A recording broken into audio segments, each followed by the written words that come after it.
He operated the popular Pier 1 restaurant in Montego Bay, where he lived for almost 40 years. He was also a part of the team that founded Reggae Sumfest in 1993. And that's it for Jamaica House Weekly. Be sure to join us next time for more of the news stories coming out of the office of the Prime Minister.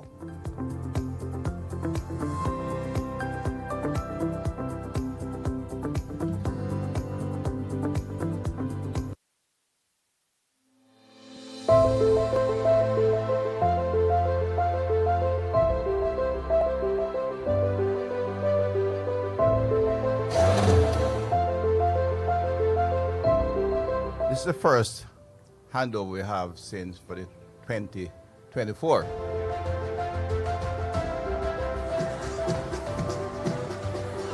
Today is a very significant moment in the lives of these young, bright Jamaicans, and they begin their journey as members of the Jamaica Constabulary Force.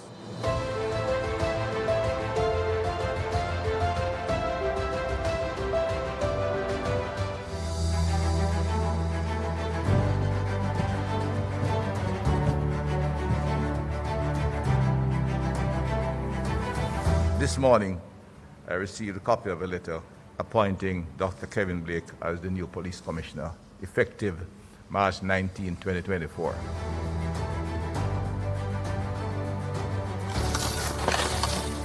We will have enough operationally efficient building for police officers, which they deserve, and I'm sure will bring even more success at fighting the criminals in Westmoreland.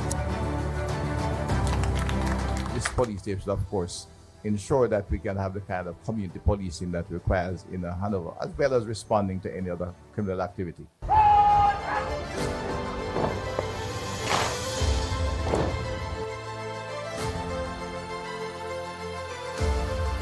I rise to be the Commissioner of Police, the Chief Constable for all Jamaicans.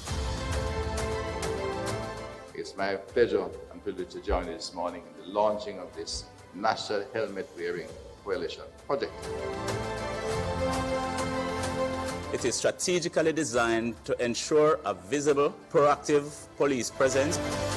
In the first quarter of 2024, we have observed a significant reduction in several categories of major crimes. In 2024, there has been a 7% increase in gun seizures.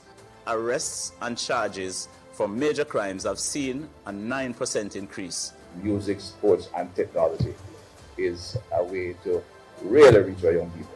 The system will provide live feed of evidentiary quality that can be used as evidence in police investigation.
Good morning, everyone, and welcome to our first post-cabinet press briefing of 2025. And we have a lot of very esteemed individuals with us this morning, and I want to acknowledge all of them. The Honorable Favour Williams, Minister of Finance and the Public Service. Good morning. Senator the Honorable Aubin Hill, Minister of Industry, Investment and Commerce, will be joining us very soon. Sansia Bennett-Templer, the Permanent Secretary in the Ministry of Industry, Investment and Commerce, and there are a lot of individuals from the agencies of the Ministry of Industry, Investment and Commerce. We have Mrs. Sholette Cox, the President of JAMPRO. We have Mrs. Kelly Dawn Hamilton, the President of the Jamaica Special Economic Zone Authority. We'll have Dr. Hugh Blake, Trade Administrator from the Trade Board, and Mr. Harold Davis, Acting CEO, Jamaica Business Development Corporation. With us also is Mrs. Terry Ann Thomas Gale, the Acting Chief Education Officer in the Ministry of Education, Skills, Youth and Information. And there's some other members of the ministry team of both Ministry of Education and also the Ministry of Industry, Investment and Commerce. There are also members of the private sector who are here and also of the MSME sector, and I want to welcome you to our post-cabinet press briefing. Students from the University of Technology and UWI are also here, and I welcome you to being a part of this, and I always say anyone is welcome to our post-cabinet press briefing. I have to acknowledge our lovely members of the media and the team from GIS and OPM who are with us every week, all the other specially invited guests who I may not have said, and our Jamaicans watching at home and abroad. Good morning again to you all.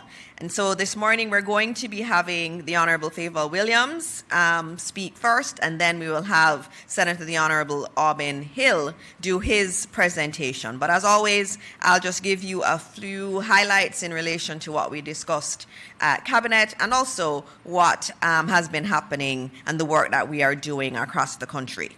So in terms of road rehabilitation, I think the topic of discussion for every Jamaican is really around roads. You ask how you're doing, the traffic or something else. So it's an area that's of tremendous interest to all Jamaicans.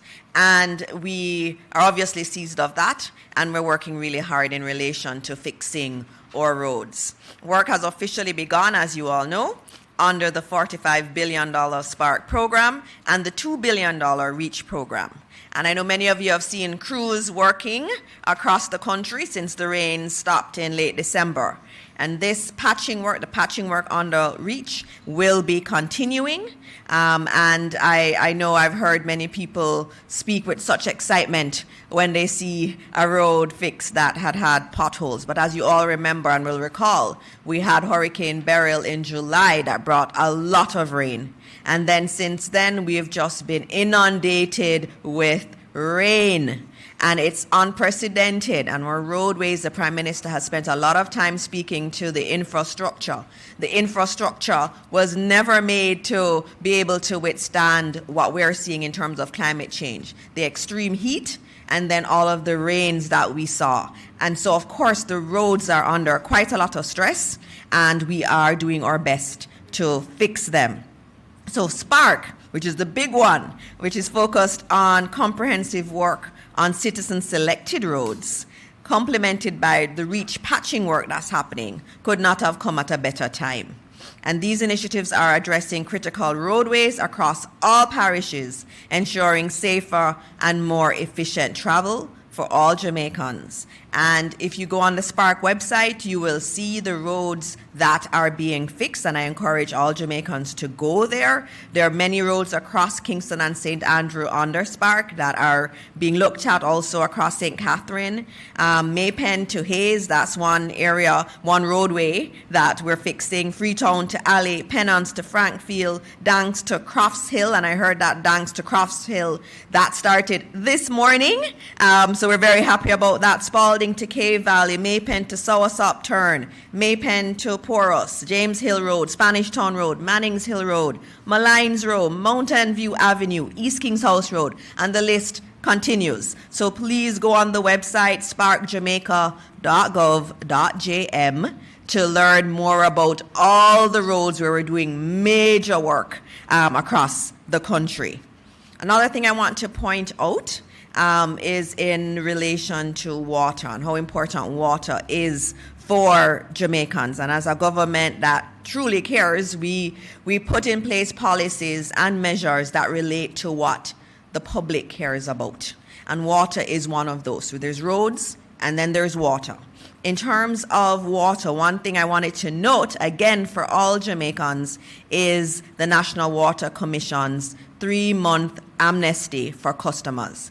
That commenced on January 2, 2025, so a few days ago it started. And under the amnesty, I remind you that pensioners who are assessed as being in need will have their debt written off completely. That's your pensioners. A lot of our older Jamaicans who have worked really, really hard throughout their lives and may be struggling at this stage, we do not believe that they should not have water.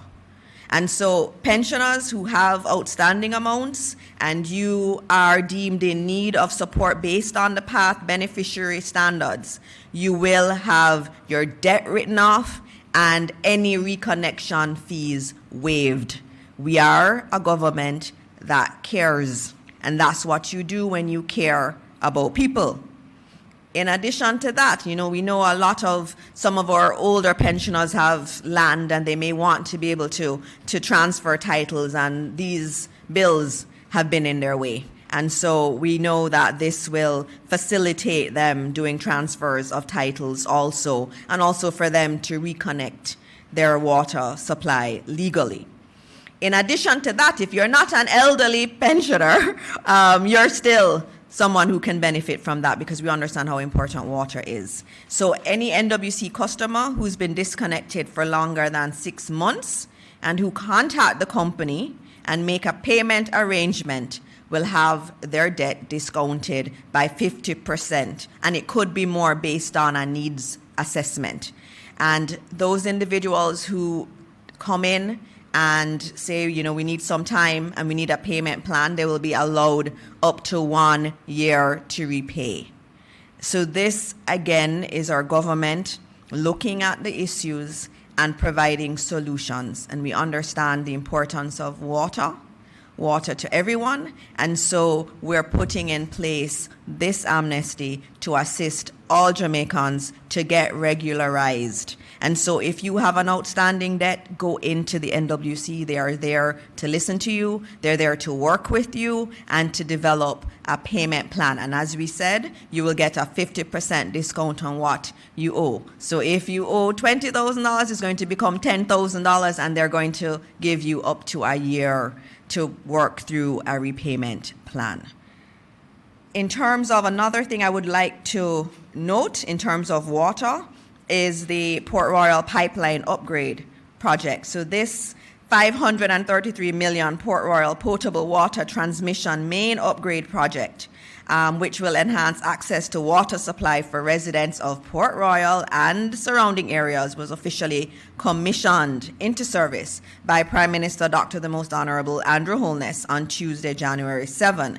And this project started in 2023 and involved the replacement of 8.6 kilometers of aging cast iron pipelines with the state-of-the-art 300 millimeter high-density polyethylene pipes, which will provide a more reliable and continuous potable water supply while minimizing environmental impact. The good thing about this Port Royal project is that it benefits approximately 2,000 residents that will have greater access to water. And also it will benefit, obviously, our local businesses. And as Port Royal becomes more important as a cruise shipping port, it will also benefit those cruise ship passengers also. So that's another one. And there are many other water projects. And I know Minister Samuda will be coming to speak about a lot more of the water projects that we have. In terms of tourism, last year, Jamaica earned $4.3 billion. That was was really very impressive, with 4.3 million visitors to the country. And that is something that we should celebrate. And I know in the coming weeks we will have the Minister of Tourism who will be here with us at post-cabinet press briefing to discuss more of what's happening in tourism. And so I have a lot more updates because there's a lot more going on. The government is working. We're not stopping. We're continuing to do the work that is necessary to deal with all of the issues that the citizens of Jamaica have identified, and that work never stops, even through the holiday. And I know the two ministers were working straight through the holiday to ensure that things were getting done. And that's our commitment to you. We will not stop. We will continue. We are a caring government, and we will do the things that you care about. And so our first guest this morning is the Honourable Favour Williams, our esteemed Minister of Finance and the Public Service. Please welcome her. Thank you so much. Good morning, everyone. Let me acknowledge colleague ministers, Minister Dana Dixon from the beloved Ministry of Education, Youth, Skills and Information, and of course we have here as well colleague Minister from the Ministry of Investment and Commerce, and his team, led by his PS Benny Templar. I have with me this morning Maurice Horton from the TAJ. If there are any questions with regards to any tax issues, let me acknowledge the members of the private sector, students, the media, and to say again a very good morning. Yesterday, I took to the Parliament the Income Tax Amendment Act 2025 to codify the revenue measures that were announced in the March 2024-25 budget. You will note that with strong macroeconomic fundamentals, this government was able to introduce measures aimed at facilitating trade, reducing administrative inefficiencies, and offsetting the loss in purchasing power to Jamaican citizens because of global inflationary pressure. Of significance, this administration has been able to create some fiscal space as a result of the progress that this government has made in improving the general macroeconomic conditions and reducing the country's debt. With the available space created and in keeping with the overarching policy agenda, the revenue measures introduced for fiscal year 2024-25 by Ministry Paper number 11/24, dated March 12, 2024, aimed to do the following: provide assistance for low-income earners and vulnerable groups, such as pensioners. These efforts ensured that the most affected population received targeted assistance, reinforcing social equity. It also provided support for companies offering trust and corporate services, further improved productivity by stimulating investments in renewable energy, and it gave effect to the increase in the market capitalization of new companies listing on the junior market, and amend the Income Tax Act to recognize the increase in the threshold for pensioners and PAYE persons. By creating an enabling fiscal environment through these measures, this government is working to strengthen Jamaica's economic framework while addressing social and environmental challenges. This balanced approach underscores this government's commitment to fostering economic growth, reducing inequity, and building a more sustainable future. So I'll start with the trust and corporate services. The following measures were introduced as part of this fiscal year's budget presentation. Well, a 25% income tax rate for companies providing trust and or corporate services that are not engaged in other activities, even though these trust and corporate services companies are regulated entities.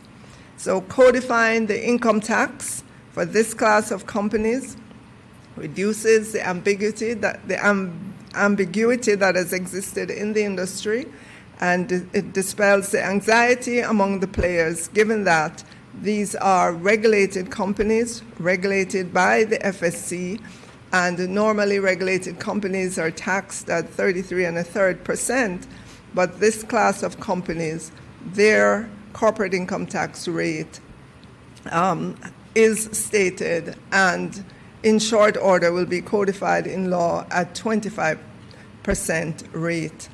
In this budget year in which we are in as well, we also announced a reduction of the corporate income tax rate for independent power producers who are producing 75% or more of their energy from wind and or solar. The income tax rate would be reduced from 33.33% to 25%. And you will note that this government has been reducing taxes, not increasing them. Additional budget measures that the amendments that I took to Parliament yesterday will codify into law are the increases in the age and pension exemptions from $80,000 each to $250,040 each. It will also codify the increase in the annual personal income tax threshold from $1,500,096 to $1,700,088. And additionally, and the one that I like to talk about the most, is the increase in the maximum participating voting share capital for the junior stock exchange from $500 million to $750 million. Yes. Thank you. So with regard, just to get into a little bit more detail, the International Corporate and Trust Providers Act 2017 was amended in 2021 to change the name of the act and expand the scope of the legislation to be generally applicable to both international and domestic trust and corporate service providers. The amendments to the act were in keeping with Jamaica's overall thrust to improve its anti-money laundering and counter-financing of terrorism, AML-CFT framework based on the Caribbean Financial Action Task Force, CFATF, Mutual Evaluation Report on Jamaica in 2017, and allowed for an improvement in the regulatory requirements for providers of trust and corporate services. So as you know, trust and corporate services include services such as financial planning, tax preparation, consulting, legal services, company incorporations, and so on. So these companies were subjected to a 33.33% corporate income tax rate. The rate that will apply now is 25% for the providers of these services. So again, of note, this government is reducing taxes, not proposing to increase taxes. In terms of independent power producers, to facilitate further investments in renewable energy, this is being proposed to conditionally exclude the independent power producers, or IPPs, from the definition of regulated companies, another group that will see the reduction in their corporate income tax rate from 33.33% to 25%, as long as they produce 75% or more of their energy from renewable sources such as wind and or solar. These companies, as you know, are regulated by the Office of the Utilities Regulation, and hence they are a regulated company that should be subject to the 33.33%, but given their importance to the industry, their corporate income tax rate is reduced to 25%. So we want to promote the growth of the renewable energy sector, reduce greenhouse gas emissions, and then enhance energy independence. And it is intended as well to give investors more confidence in the sector, enable access to more capital that can help finance investments in renewable energy technologies. And ultimately, we expect that this will lead to further economic growth and development. And here again, I have to stress, we are reducing taxes, not increasing taxes. I know as well that the annual pension exemption and age relief exemption, which was announced during the budget year, again, this was included in the legislation that I took to Parliament yesterday to ensure the codification in law. So the Income Tax Act is being amended to increase both the annual pension exemption and the annual age relief exemption from $80,000 to $250,040 each. This will result in an additional 2,046 taxpayers falling outside of the tax net and hence having more disposable income. And this took effect last April 2024, but again, we're following up to ensure that we fully close the loop and ensure the laws are in place. Of note, again, this government is reducing taxes, not increasing taxes. Persons eligible for the pension exemption are those in receipt of payment from a statutory pension scheme or an approved superannuation fund. And for pensioners under the age of 55, the pension allowance is restricted to their pension income only. Additionally, individuals aged 65 and over are entitled to receive an age exemption that has been as well increased from $80,000 to $250,040 with effect as of April 1 of last year. And of course, you know about the annual personal income tax threshold. If you will recall, this government had increased the annual personal income tax threshold from $1,272,000 to $1,500,096 effective April 1, 2017. That was dubbed the 1.5. For the financial year 2024-25, effective last April 1, 2024, the annual personal income tax threshold was increased from $1,500,096 to $1,700,088 for all individuals, whether employed, that is, you're subject to pay as you earn, or self-employed. With the increase in the income tax threshold taking effect last year, this gave rise to an effective annual threshold for the calendar year 2024 of $1,650,090. Individuals who receive a pension and are over age 65, they're age 65 and over, they would be entitled to both pension and age exemptions, as well as the benefit from the increased income tax threshold. And I'm looking at Morris, and she's shaking her head because that is true, and we do have a slide there. And you will note that for this group of persons, their income tax threshold is even higher than that of the general population because of these additional exemptions that they've gotten, which is due to their age.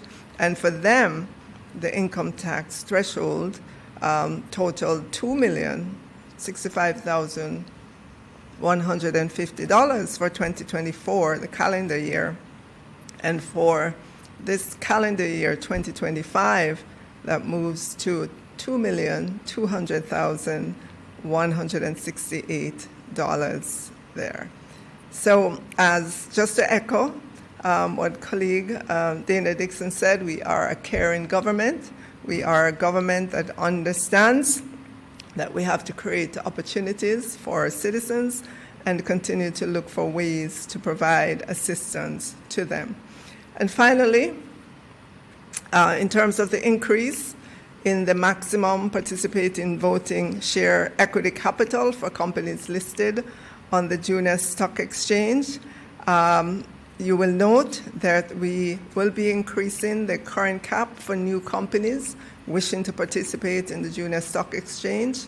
Currently, that is set at $500 million, and that will be moved to $750 million. Of significance, micro, small, and medium-sized enterprises listed on the Junior Stock Exchange do benefit currently from a range of tax incentives, such as conditional relief from income tax payments, in addition to exemption from transfer tax and stamp duty on transfer of shares over the exchange. This government is committed to facilitating further growth of the MSME sector. And so this amendment to the Income Tax Act that I took to Parliament yesterday is a means of the support. We believe that this will positively impact the MSME sector, as it will broaden the scope for more MSMEs to benefit from the suite of incentives afforded. Further, the increase will provide room for these companies to raise capital and improve productivity. This policy is in recognition of the pivotal role that MSMEs play in driving economic growth while promoting and encouraging local entrepreneurship. But let me hasten to add that companies on the main stock exchange cannot and will not be able to move to the Junior Stock Exchange because of this increase in the capitalization. So the policy is applicable only for new entrants to the stock exchange. And just to add, the junior market has been a phenomenal success, with 48 companies listed to date and a market capitalization of $148.5 billion at the end of December 2024, having started with a market capitalization of $785 million in 2009, when the Jamaica Labour Party government of the day brought the junior market into effect. The companies on the exchange, on the junior market exchange, span many industries and sectors: manufacturing and distribution, retail, service sector, insurance, leisure, technology, and of course, the education sector. And the companies listed on the junior market have some 72,350 shareholders, many of whom are ordinary Jamaicans. I am proud to note that 2 companies have since migrated to the main market, meaning they've outgrown the junior market. And that's the progression that we want to see. We want to enable smaller companies to come on, to grow and expand, improve their market capitalization, and then migrate to the more mature market. And I also want to say that despite the ups and downs in the market, in the junior market, standing at the end of December 2024, the junior market has delivered an average annual gain of 22% over its 19 years history. And that is to be applauded. And yes, thank you.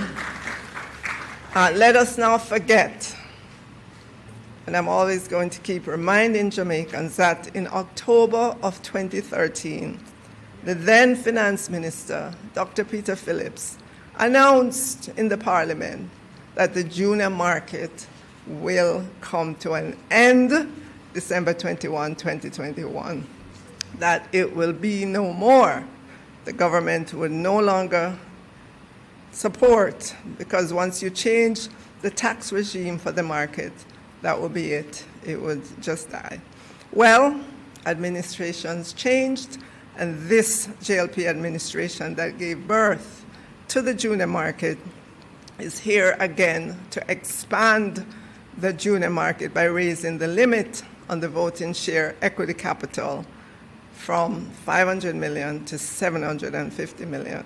And we expect to see more companies list, because we know that a big benefit of stock markets is the ability of individuals to become shareholders of companies that they would not otherwise have the opportunity to do. And again, we believe in broadening markets and increasing opportunities for all Jamaicans. And we view the junior market as a significant accomplishment, not only for this administration, but the country, Jamaica as a whole. Thank you so much, everyone.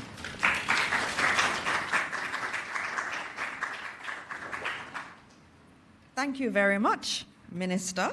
Naomi, I'm going to turn over to you for the questions from the media. Thank you, Minister. Good morning, everybody, and Happy New Year to you. We do have a very, very full house this morning, and members of our media fraternity are to our right at the back. So let's start off with our fair lady, Kalisha from TVJ. Good morning, everyone. Kalisha Williams, Television Jamaica. Minister Williams, since taking office, have you seen where or are there plans to increase the income tax threshold to, say, perhaps $2 million? I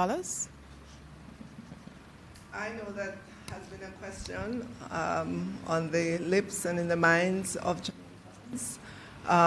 We are just ending this fiscal year. We are in the period during which all things will be considered, and I think it would be too early to opine on that, though. Thank you, Minister. Any other questions from members of the media here? All right. Minister, they want to give you a nice fair pass to start 2025 off. All right. No, I think they're all very impressed by everything she said. And also, they're going to be putting a lot of these stories in the news out because it was really good things. And I thought it was really a great way we coordinated things today because the Minister of Finance spoke about the MSME sector quite a bit. And we have Donovan Wignall in the audience with us this morning, who is the former head of the MSME Alliance. And I see the JMEA rep, the Jamaica Manufacturers and Exporters Association. They're also here with us this morning. And so I think it's really a MSME morning. And I thought a lot of what was being said was about small businesses and our commitment to small businesses in Jamaica. And that line is going to continue with the business minister. Sorry. Oh, yes, and the new president of the MSME Alliance is here. I didn't see it on the list, I'm sorry. And so it's good to have them represented here. And for them to show up for post-cabinet press briefing says a lot. It says that they are very much busy lobbying the government for the interests of the small business sector, and that is the right thing to do, and that we're also delivering. And I'm sure there's more that they would like us to do, and we're here to listen. And so I'm very, very glad that you're all here this morning to hear the business minister do his presentation this morning. And so it's my honor to invite Senator, the Honorable Aubin Hill, Minister of Industry, Investment and Commerce, the business minister, to address you this morning. Thank you very much. Give her a round of applause, man. She does that every morning and does it so well on Wednesdays. Thank you, Minister. Morris Dixon, Minister Dana, we like to call her. Thank you all for coming this morning. I'm going to use a number of slides to make my presentation, but before I do that, of course, the people who make the ministry work, and I understand working better than it used to be, otherwise it doesn't make sense for me to be there. It's not getting better every day. It's not working well. So the PS, or Permanent Secretary, Mr. Sansa Bennett Templar, I see, or the man who is really in charge of MSME now, Mr. Davis, but I hear him as being advertised in all kinds of stations as a major musician. So, Harry, good to see you this morning. He's the head of JBDC, acting at the moment. Mrs. Shulette Cox, who just returned from India. Shulette went to India to be a part of a group of diaspora Indian women or of Indian extraction from around the world. Shulette was on a very big stage. Right beside her was Dr. Jai Shankar, who is the foreign minister and really an outstanding Indian himself. So she represented Jamaica well there. Welcome back. Dr. Blake, who runs the trade board, Dr. Hugh Blake, Kelly Dawn Hamilton, who runs the Jamaica Special Economic Zone Authority, and I see Roxanne from my office and the Chief Technical Director. So,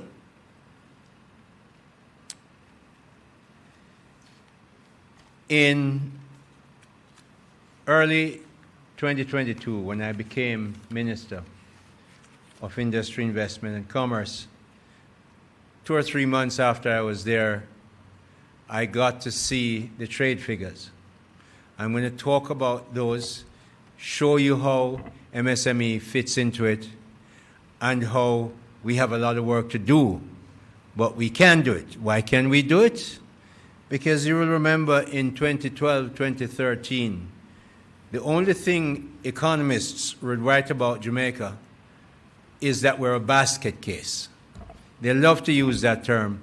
No matter how much time Bolt win and Shelley-Ann win and all the rest of us did what we had to do, we're a basket case, because frankly for 40, 50 years our economic management was despicable. We announced debt as if we had achieved something. A new debt would be negotiated, there's a big announcement. Well, truth is, Dr. Phillips carried the band, and I always make the comment that while he was warned of bitter medicine, he didn't seem to believe it.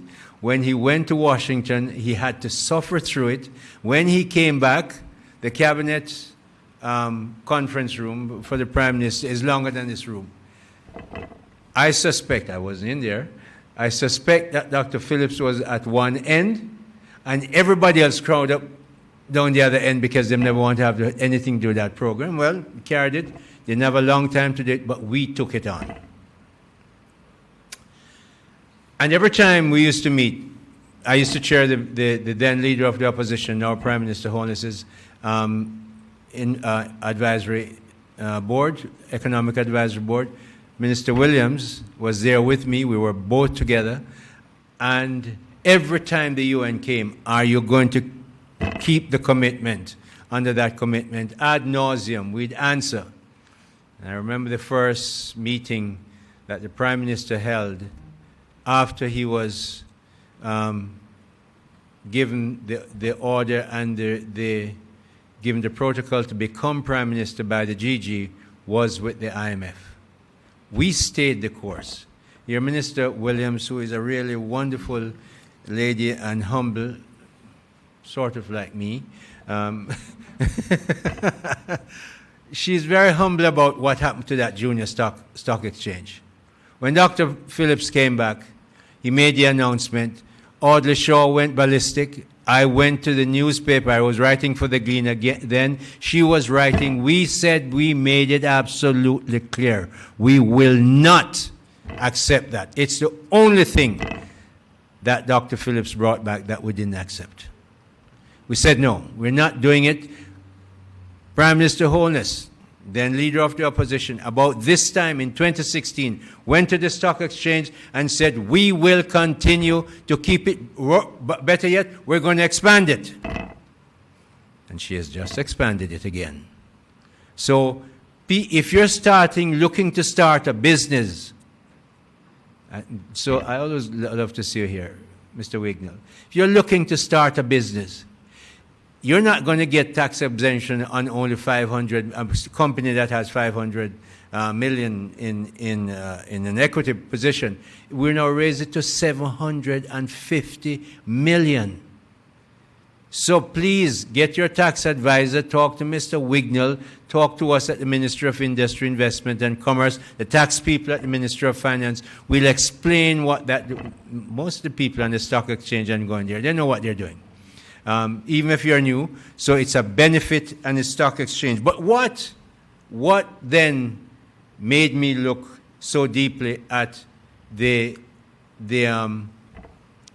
how do we get growth? PS was there. That's the first number. that blew my mind. When I saw that number, we imported in 2023, 2022 actually, those numbers were, I think, 2021 it says there, the imports in 2021 were 5,970,852 US dollars, not Jamaican dollars. We exported a mere 1,480,710 for a whopping deficit of 4.9 plus billion US dollars. When I saw that, I said, this is a recipe not to get rich. So I asked my researchers, good researchers, Mr. Hyatt led those researchers. I see another doctor here. We have lots of doctors in our ministry. Dr. Riley's round there from the Hazardous Substance Regulatory Authority, HSRA. And so I asked the researchers, I said, give me the numbers from 1960. I actually asked for 1960. But I'm going to tell you about the 62 years of independence. We've had 62 years of independence, and we have had 1 year of a positive trade balance. 1 dege year. 61 of those years have been really negative trade balance every single year except for 1966, which was one of the last years when sugar made sense and bauxite was good. That's where we were. Now, yes, we have grabbed debt to GDP around its neck and manage it. So we can manage stuff. One of the best caring things any government in the world can do is provide jobs for its people. We have dropped our unemployment figures from 13 or 14% when we took charge of government in 2016 to 3.6. Now that is the biggest form of caring you can do. And yes, we have built more police stations and better police stations. Yes, better health centers. We're improving the schools. Minister Williams was there. Minister Morris Dixon is now there. We're spending, Minister Morris Dixon, one of the tallest people in the cabinet, has the biggest budget ever. $163 billion of Jamaican taxpayers' money go to the Ministry of Education. I'm sure she comes from the private sector. She's going to find more ways to get a lot more benefits out of that $163 billion. Because we have to. So this is a caring government, and yes, the way we know that we can do, we're going to do better stuff because we have done it over the last 9 years. Now, the outgoing president of the managing director, she's called, of the IMF, French lady, remember her? Mrs. Lagarde, who came here. Georgina came here as well, the subsequent one. Both of them said that, no, Jamaica is the poster child for the IMF. But you know something? It's an accolade I, as a Jamaican, want only once. Because it means they only would give us that accolade and tell every world about it because we were a basket case, and we're not going back there. So how are we going to keep out of it? We're going to make sure that we change that figure there. The Canadians are not going to do it for us. The Americans not going to do it. The Chinese not going to do it. The British not going to do it. Not even our friends in Trinidad and Tobago are going to do it. It's us Jamaicans who will have to change that figure.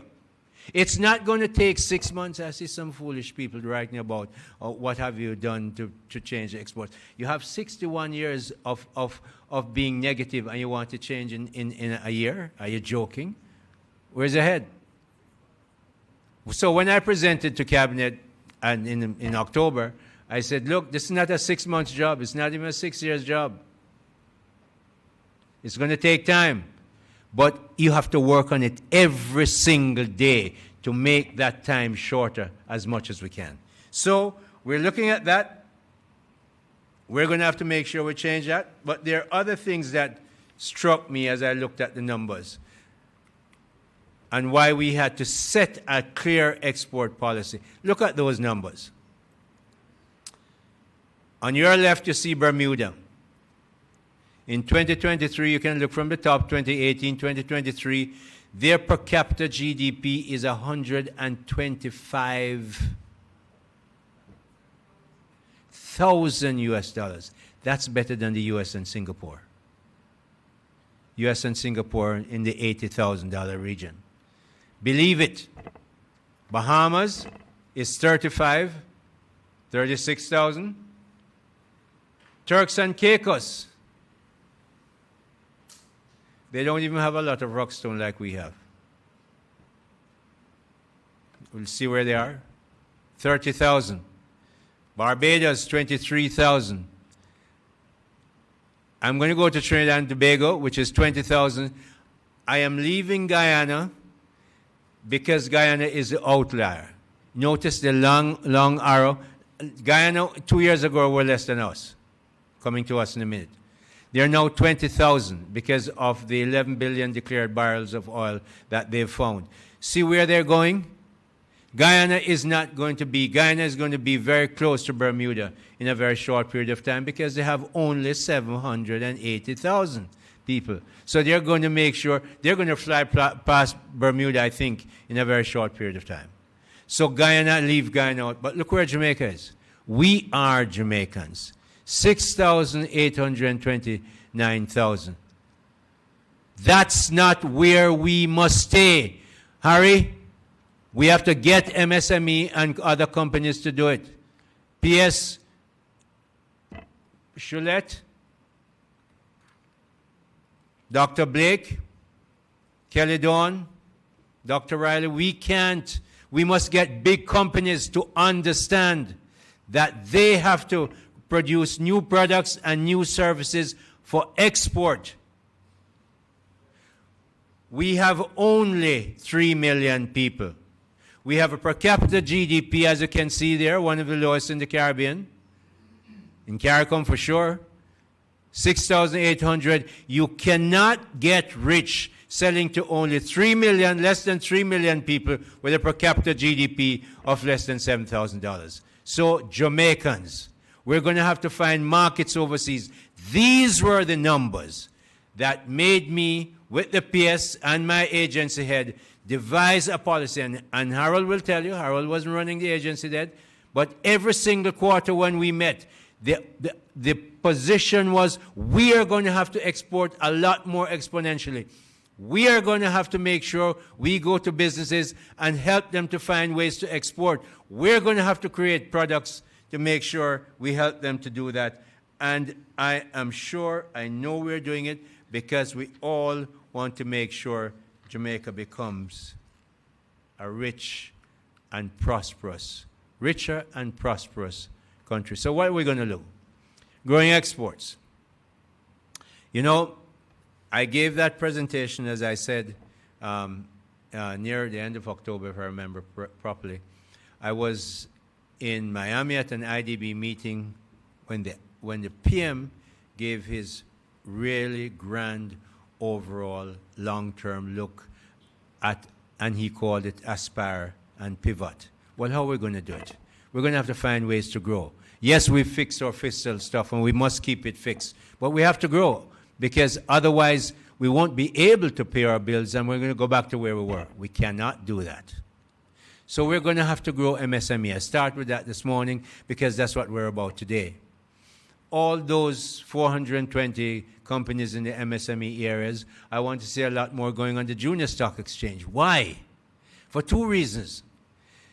It is better to own a big piece, maybe a big 2/3 of a big St. Elizabeth melon. That's where the best ones come from. Rather than a whole grape. You stop being interested in owning on your own little grape. Go to look to go own a big part of a big melon, that means you have to get other people in there, get other people to put in money in your company, get other people to put their brain power in your company, get other people to put their physical well-being in your company, and you build companies that can compete not just in Jamaica, but in Trinidad, more and more going there, in the United States. We have companies, one of our biggest companies here, two of our biggest companies, have big companies in the United States. Grace and Jamaica Brothers Group. More than 50% of Jamaica Brothers Group income come not from Jamaica, but from the United States, where they own a lot of companies. I want to see a lot more Jamaican companies owning businesses in Dubai. I want to make sure you understand that unless we go and find new markets for our products and services and new markets for investments to come into Jamaica, we're not going to be the rich country that we have to be. So we're looking at MSME, the road shows. The road shows were amazing. We had 4 last year. We spent over $56 million on those road shows. The IDB, one of our Jamaica's most magnanimous beneficiary lender, is the IDB, not some bank. IDB. IDB not on the land. They give grants. We got one of those grants for $294,000 US to help our roadshow last year. We're getting other people to help us this year. IDB is back again as our co-sponsor. So we're happy to have them. Last year, we gave 12 companies $300,000 for winning. They have to go to a pitch like, the Lions Den and PS organized who must judge a pitch. 12 of them won. 12 more are going to win. Last year, they won $3.6 million. This year, they're going to win $4.8 million because we changed the price from $300,000 to $400,000. Because you're all press, I don't expect you to clap, but I'll recognize what you have recognized. So the micro entities, we have a pitch for them as well. 10 of them going to win. Last year, they got $1.5 million. This year, we raise it because we're not just giving them $150,000, we're giving them $200,000. PS, go out and find the money. And I said, PS, if you need me to give a word, I will. She's a very resourceful woman. I'm very happy to have her as our PS. Manufacturing. We're going to have to grow in manufacturing. I've talked about MSME. Manufacturing, we have the productive input relief. And it's a really, really great program. You make sure that, I saw people, one company was importing a piece of machinery for $2.4 million US, one piece of machine, wonderful. The productive input relief that they got, that means they didn't have to pay custom duties and fine and charges, was over $500,000 US on that purchase. The productive input relief run by the Ministry of Industry, Investment and Commerce, but collaborated and crafted with the collaboration of the Ministry of Finance, is a really wonderful program. That's a big piece of machine. If you're ordering 10 mixers to make the fruit juices that you're going to manufacture, you can get the productive relief. We have it on our website. We advertise it. I'm advertising again. If you're going to manufacture anything and you're going to import something on it, we will give you a productive input relief. In 2022-23, we gave $88.5 billion in relief. In 23-24, $78.5 billion. That's a whole heap of money. And you must go manufacture things, make things, and make sure you get that productive relief. So moving on, suspension of the common external tariff. We do that too for other people. We're working on that now for the ICE people because the 75% manufacture of ICE in Jamaica burned down, as you well know. So we're looking for that, and we get that productive relief for a lot of people. And in 2023, that was $210.4 billion. for 62 companies. In 2024, it was for 78 companies of $199.2 billion. This government cares, and we're finding money. Remember, a very bright former prime minister said it takes cash to care. You know him well, huh? His name is Edward Seaga. Well, we're going to find the cash for you in productive relief and in CET relief to make sure that businesses can grow. And we have to do a lot more, because we have to grow a lot more. Suspension, the Jamaica International Financial Services Authority. Minister Williams talked about the relatively reduced taxes on trusts. Rather than 33, it's now 25 that we've codified or going to codify. But we have JISTV, Jamaica International Financial Services Authority. We've just passed the segregated accounts through the lower house and through the upper house. I carried it in the Senate, which means that we're going to, you remember all those big numbers from Turks and Caicos and Cayman? What do you think they do? As I said, they don't even have Rockstone. Please don't quote me. I know the press will protect me. But what they do have are tremendous financial services companies. You know where many of them people who work in there come from? Jamaica. You know why we couldn't do it? Because we didn't have the laws to do it. So this caring government is changing that. That's a growth industry that we see. That must happen. Working with the Minister of Finance, we're making sure we change it. The next thing that we're going to do, we've done the segregated accounts. It's an interesting thing. Go to the JISTV website and our website, the Minister's website. You'll see what it means.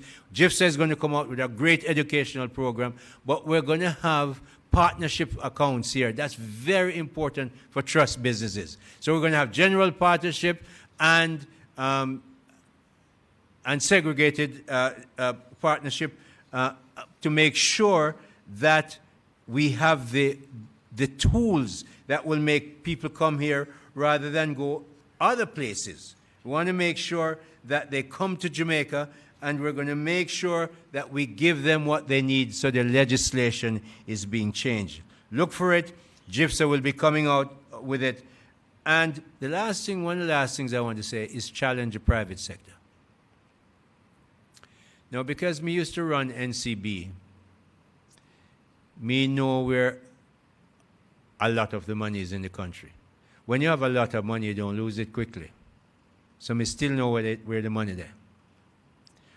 More and more private sectors are investing in Jamaica. I saw recently where Cinco invested $11.3 billion and still investing.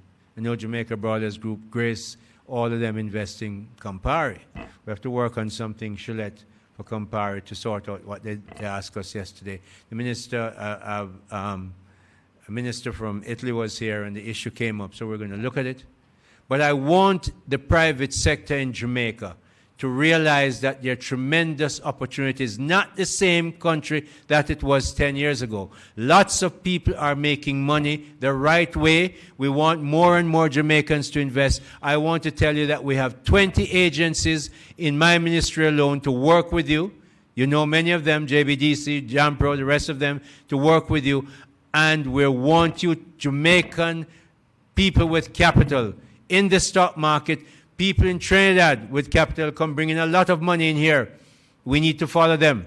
We need to encourage more Trinidadians and everybody else to bring money in here, as I did with the Italian minister yesterday when the PSNI and my team met with him. We want investments coming from everywhere, but Jamaicans must lead, because we don't want to hear down the road that how Favel and Nigel and Aubin and Andrew Hones give away the country. When we beg all of you to come in here and invest and invest and invest, it's for Jamaica first.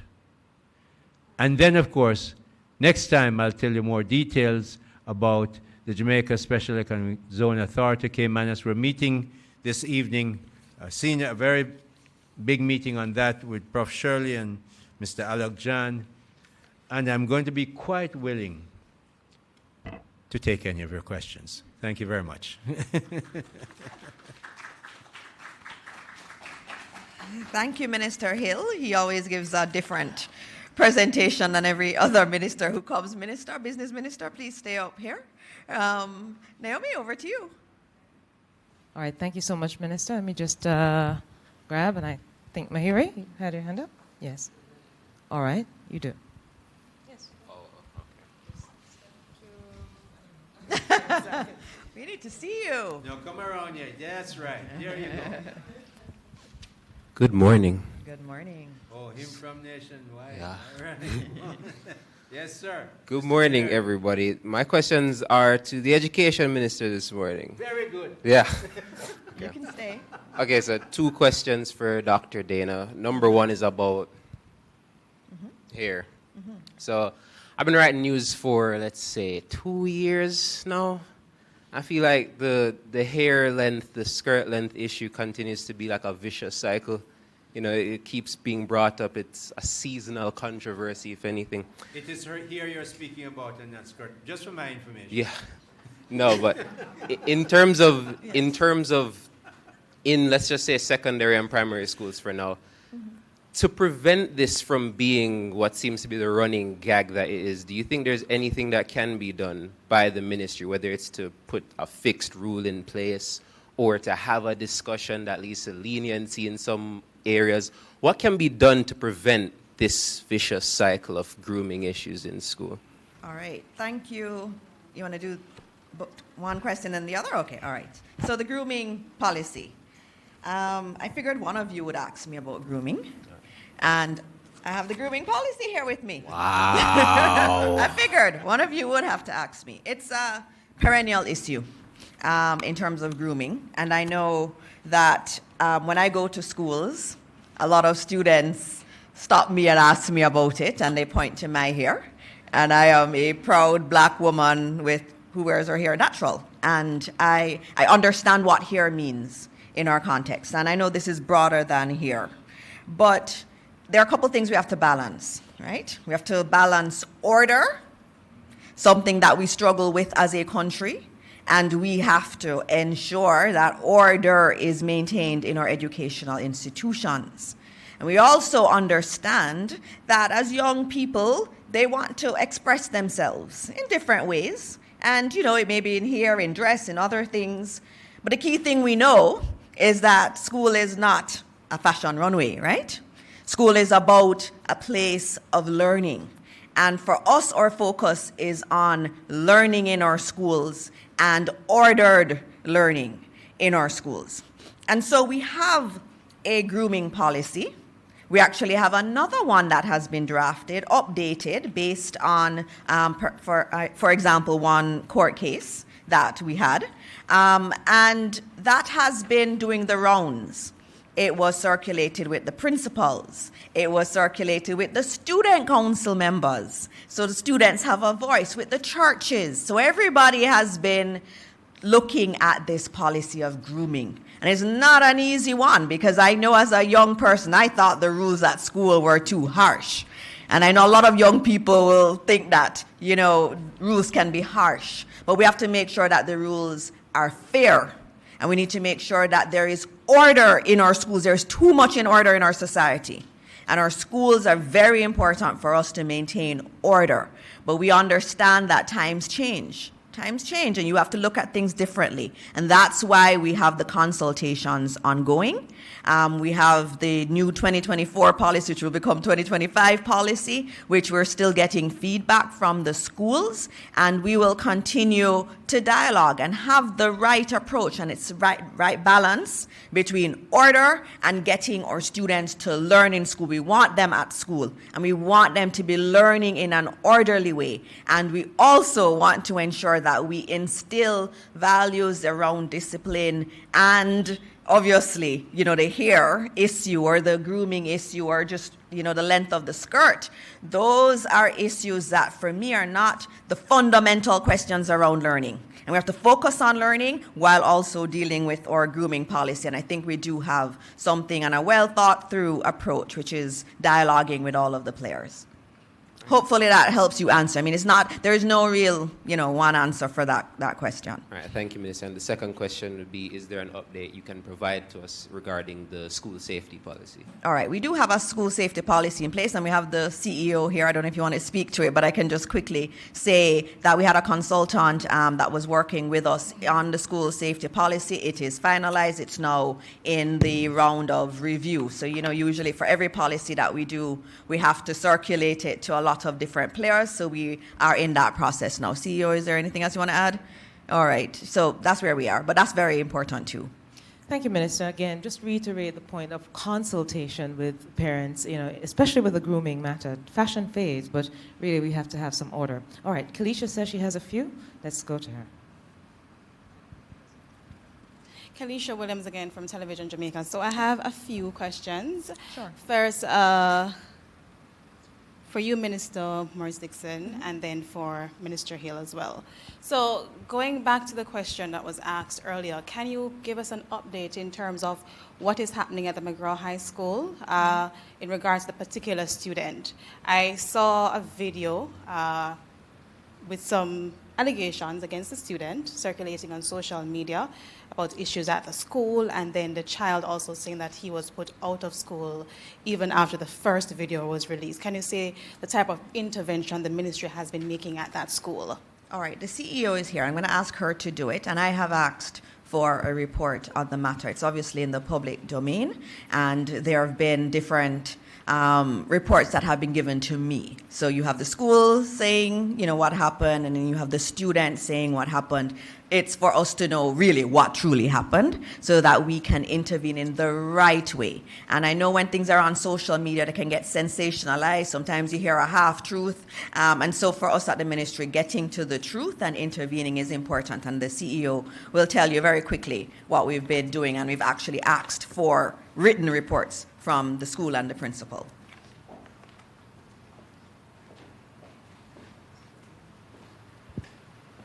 Thank you, Minister. Good morning, everyone.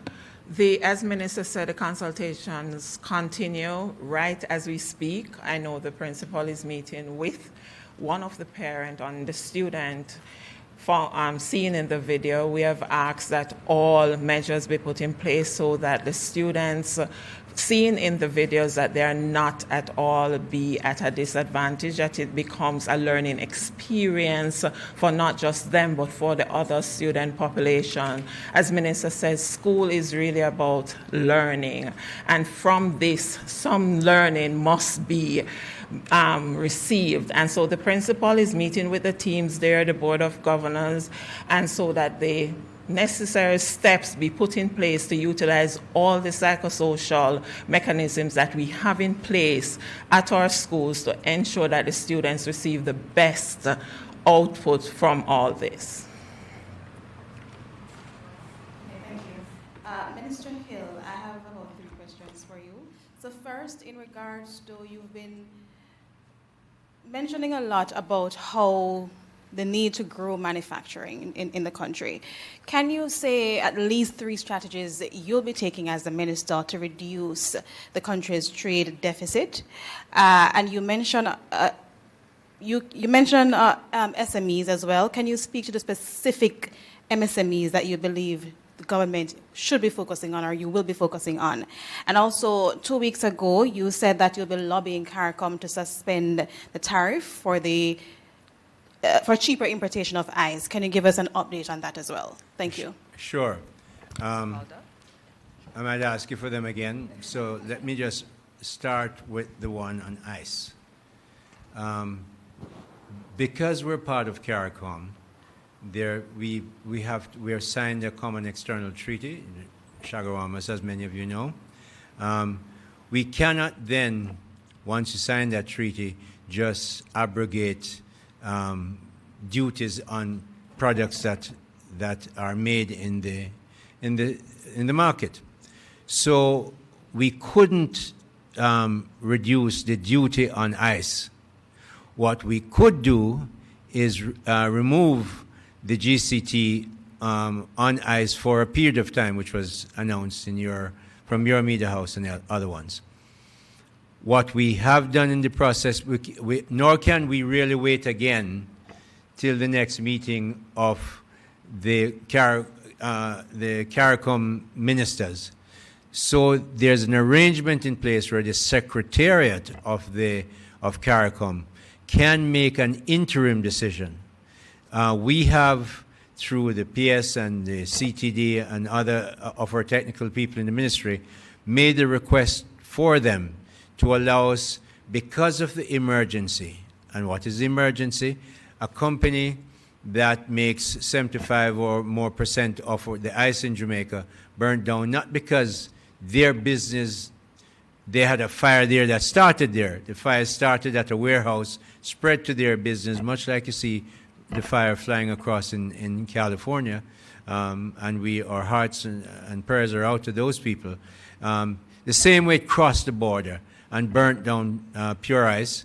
And Pure Ice very quickly came to us and said, we need some relief. We gave them the GCT relief, and we're now asking for the CET relief, which the PS and the technical people tell me that we expected to get it in January, and she just says, we got it. So we now have it, and that will be, administered through the ministry to the people who apply. Go back to the second one, so I go in reverse. What's your second question? So many questions in one, all right. 3 measures in which you'll be working to reduce Jamaica's trade deficit. All right, and you talked about manufacturing in particular. Well, the first one, as you heard there, is to really encourage people to invest in Jamaica.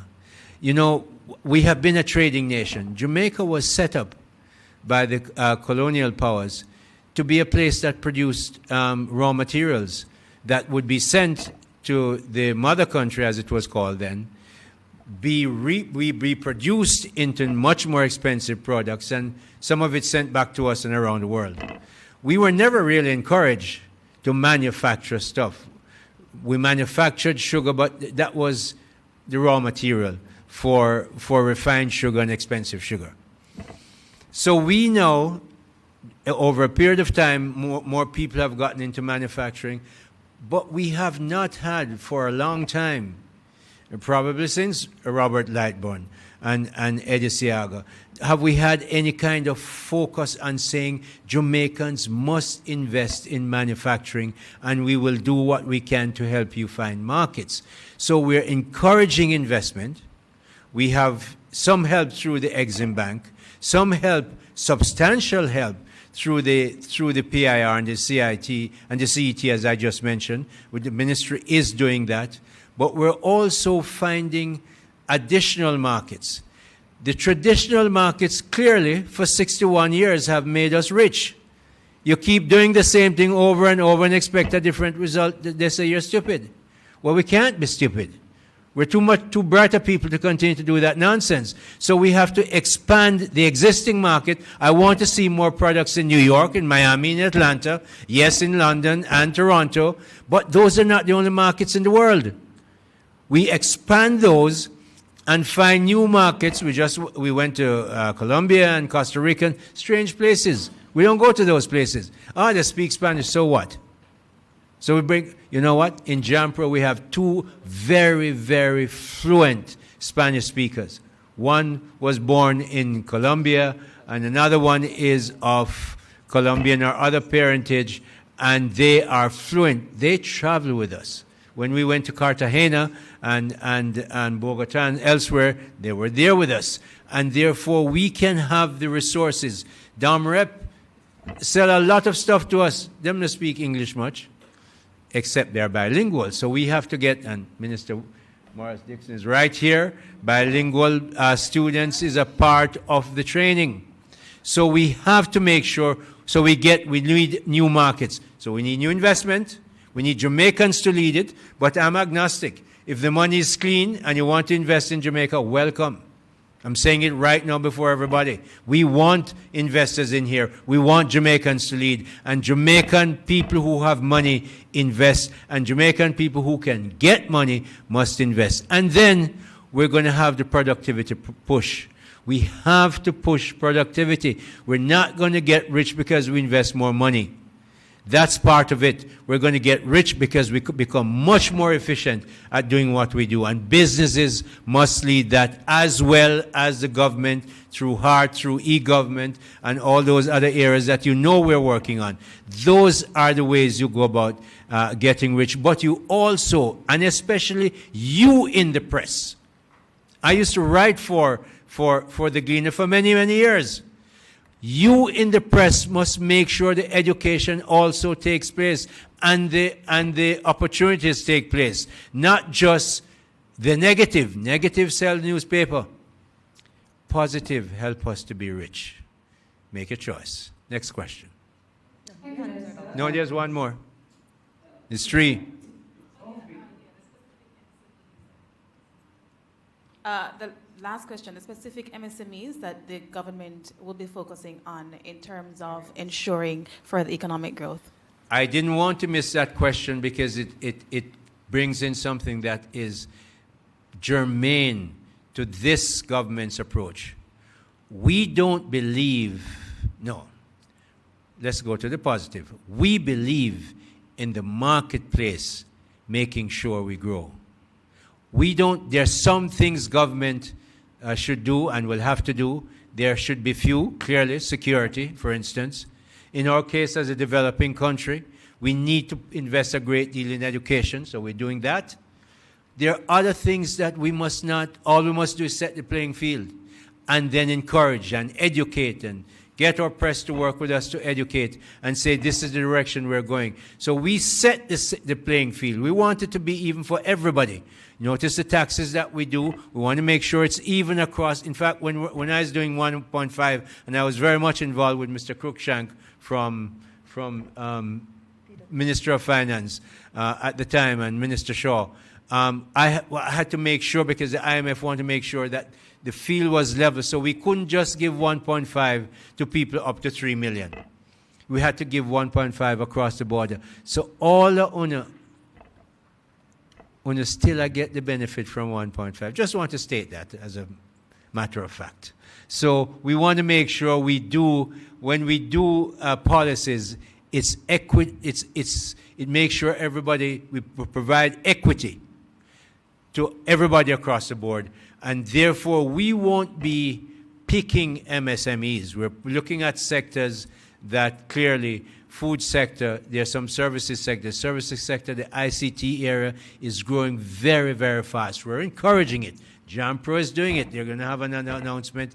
Incidentally, you're going to see a lot more from the ministries coming out as to what we're doing. So we want to make sure the policy is even, and in areas where we can give assistance, through things like CET and other benefits through the ICT areas, we encourage it.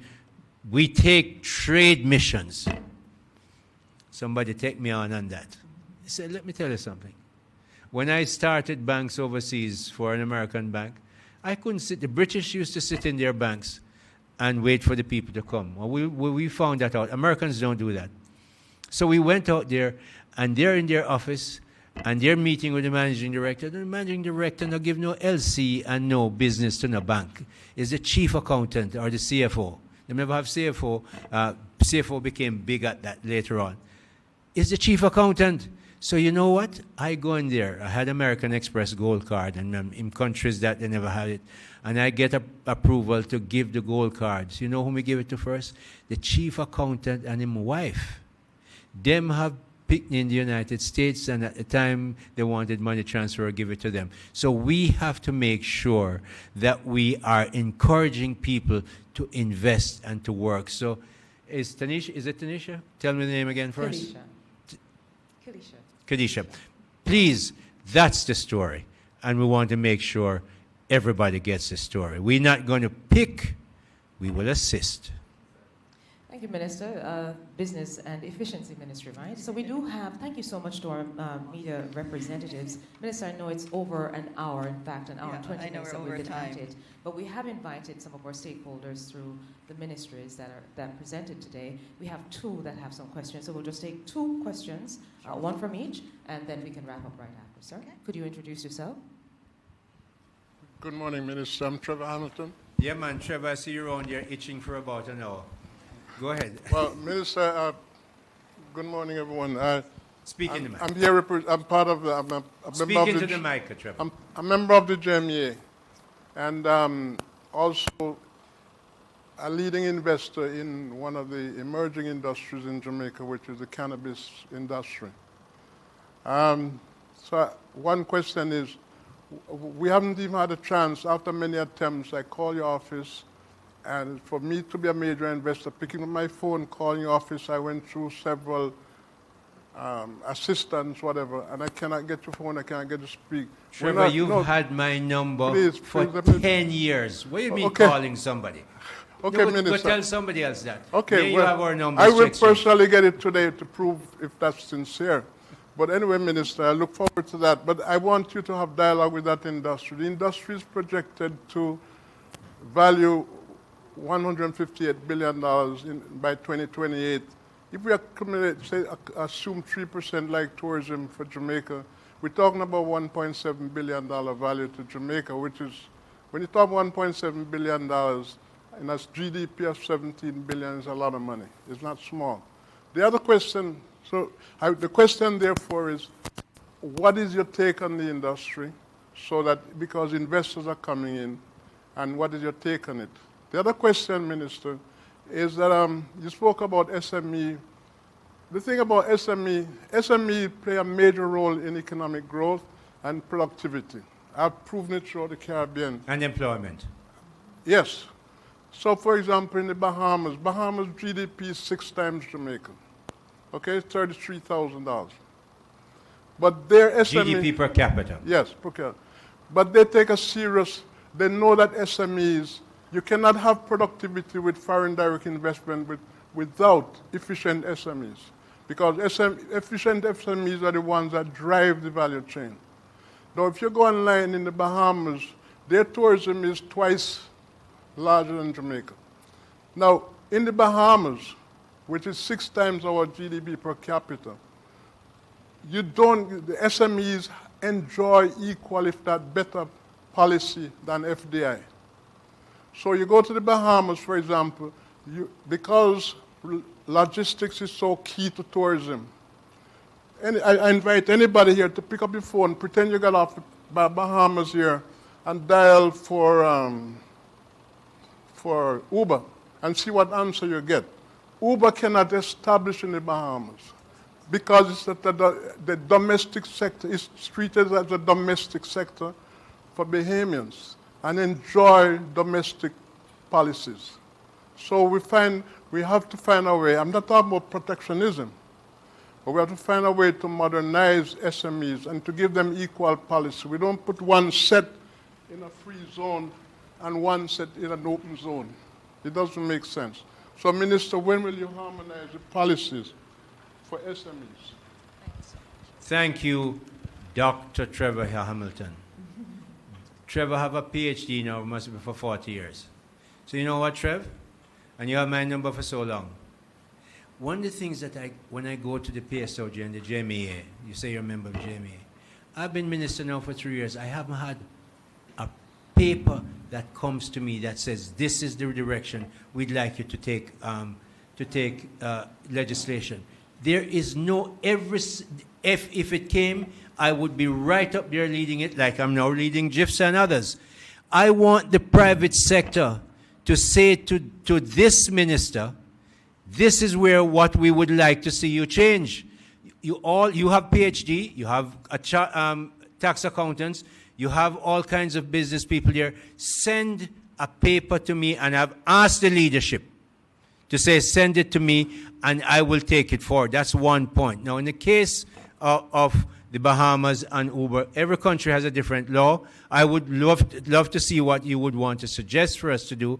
But we're working on it. I know Minister Vaz is working clearly on getting that matter settled. But we have other bigger issues to settle. You raise the cannabis issue, and you look at the global number and what that could do to our GDP.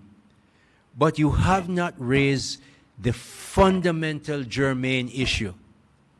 Cannabis is a Schedule I drug under a 1961, I believe, UN Charter that we're a member of the treaty. The treaty was signed in 85, I think, under the Michael Manley government.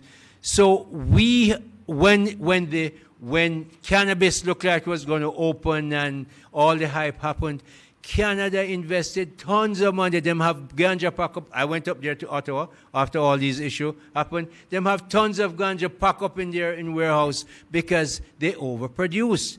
Now, people make the mistake in the United States. The United States, under the ICC, the Interstate Commercial Code, you can't sell a Schedule 1 drug across border. But Colorado is a big state. California is a big state, New York is a big state, and them all do them cannabis, and the banks within that state can bank them. We cannot bank a cannabis producer because it's a Schedule 1 drug. It comes under the federal government. If any one of our banks touch an account, the banks in the United States are obliged not to deal with them. If you don't have a correspondent banking arrangement with the United States, you're not a bank. You can't work. So we can't even send our cannabis in their airspace. That's what a Schedule 1 drug is. Now they were said, they were going to change the Schedule 1 law. It takes for the law to be changed. It takes about 38 states to pass it. I think they're down to 23. Maybe under a Democratic government, it would have been easier to pass. Maybe not so easy under the new government coming in.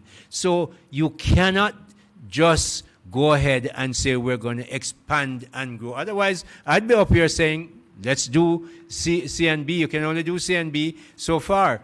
But the cannabis issue is a drug issue. It's the same. It's in the same group as the worst ones. Opium, cocaine, all of them, they're all Schedule 1 drugs. So we better be aware of what we're doing. We can't cross that border so easily. Minister, thank you so much. Let's take the final question, but thank you so much for that very frank and simplified version of explaining it when so many people ask that very question without understanding the genesis of why we really aren't moving as efficiently as we are. Yes. All right, so Naomi, I know you said that this is the final question, but my president is here, Hamilton, so I'm going to yield to her so that she can ask the question. I think you're a fine gentleman. Thank you so much, Donovan. I appreciate it. Okay, Minister, so we acknowledge that the Minister of Finance has increased the capital threshold for junior stock exchange, which is excellent, and really we applaud that. What, though, is going to be put in place to encourage brokers to write smaller IPOs? Because, of course, it has to be profitable for them. So while we see that it is benefiting the medium and some of the small entities, the challenge still remains that many brokers may not see it as an attractive thing to write smaller IPOs. So what will be done to encourage them in that direction? I'm glad you're the president where you are, because there's no rule that new, smaller, more efficient brokers can't happen. Many of when I trade many stocks overseas, I don't even go to a broker anymore. I go on my computer. So you must be innovative, and in the section that you are in the economy, you constantly have to innovate. So if the big guys don't want to deal with it, leave them alone. Go start your own. Make it completely digital. Here's my wonderful minister, who is quite willing to help you to do that, and make sure, because if it's digital, it becomes very efficient and cost effective. You don't want to pay for those big buildings where those guys are in. I mean, I used to run one of those companies. They're expensive. Go start another one. Find a new group of young people who will start a brokerage company that will serve you. Next question. No, we don't want to really go down that road right now. Make sure that works. I know Mrs. Street Forest is talking about it, but that's not going to help, because it's the same big brokers who you're going to have to deal with. Go find small brokers that are more efficient. And the stock exchange will have its conference next week. Mark, this is something I know. Okay, so that's what my advice is. Thank you, Minister. After an hour and a half with our stakeholders and, of course, members of the media, that's it for the questions. Minister. So now I can't go to CB opening, which we are supposed to go. So please understand when you don't see me there. All right. Well, thank you, everybody, for being here. And before we close, I want to thank all of our guests who came. And also, I have to acknowledge all of our private sector company heads who are here. And I know we have one student who's here who owns their own business, too, which is really lovely to have you here. And we didn't acknowledge Antoinette Hamilton, who asked the last question, the head of the MSME Alliance. I have one thing I need to say, Minister, if you'll allow me. Before you just 1 minute. disagree, after, before you leave, yes. All right, you can go ahead, because I'm going to close out. Very quick one. I spoke all about this, but I want you to know where you must go. On January 16, 2025, you must go to Twickenham Park Church of the Open Bible. We're a caring, loving government, so we start off the first one in the house of the Lord, in Twickenham Park. Then the second one is February 20th. That's 4 days later. We take you to, guess where? Juicy Patty's headquarters. So we leave the house of the Lord to go and eat at Juicy Beef Patty's, and that's Empowerment Park in Clarendon Park. And then, of course, while we start to do the best at the beginning, we end with the second best in March 6th at where else? The St. Elizabeth Technical High School in Santa Cruz. So those are the three ones that we have planned for the moment. January 16th, Twickenham Park. January 20th, at Juicy Beef in Clarendon Park. And March 6th in the St. Elizabeth Technical High School. Please, we have been advertising it. Many come out, and I hope many of you are in the 12 who will win those special prizes and in the 10. Thank you so much, Minister Thank you. Morris Dixon. Thank you, and that answers one of the questions that was there. How are we helping the MSME sector and the manufacturing sector? These road shows are really an important part of that, where we talk about the assistance that's available. As I close, I just want to remind Jamaicans that 9,000 individuals have already, more than 9,000, let me get the right number for you, 343,000 Jamaicans benefited from the reverse income tax credit, but we know that there are around 9,000 persons whose applications were rejected because of invalid banking or tax information. Now we want you to resubmit your applications so that you can take advantage of that $20,000. 343,000 Jamaicans have already benefited from it, and so there is a new deadline of Friday, January 31 for you to resubmit your applications. And so please do so. We want you to be one of those who gets access to that reverse income tax credit of $20,000. So thank you again for being here, and as usual, God bless Jamaica, land we love. See you next week.